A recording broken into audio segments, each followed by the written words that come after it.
How to set up architecture for Jira in Windows?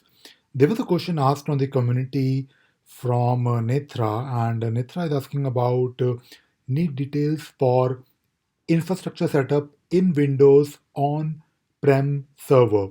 So basically, this question is all about how to set up your Jira instance on a Windows-based server. And the answer is not very difficult.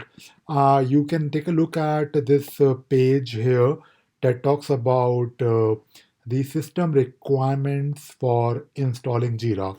Now, if you look at this page, I am looking at Jira Server 8.6 version, which is the latest version of Jira as of January 2020.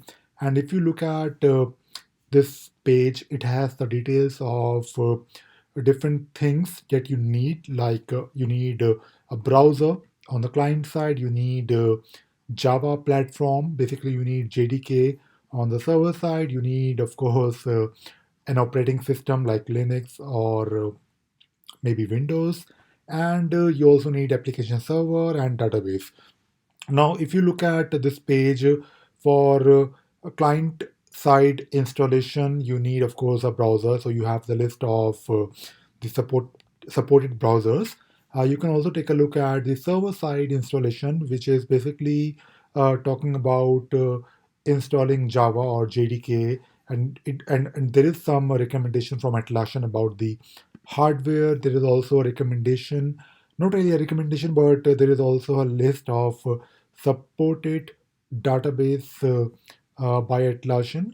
And you can also take a look at this link called Installing Jira Applications on Different Operating Systems. So if you take a look at this page, you have different links like install a Jira trial or install Jira using an installer or install Jira from a zip or maybe an archive file. So you can take a look at, let us say, install Jira using an installer on Windows. So if you click on this link, you will be taken to another page where you have further information about installing Jira on a Windows based server. So I highly recommend you to take a look at this page and go through the instructions or the suggestions that are from Atlassian. So this is all I wanted to share in this video, and I hope you enjoyed and you learned something new today. Thank you very much.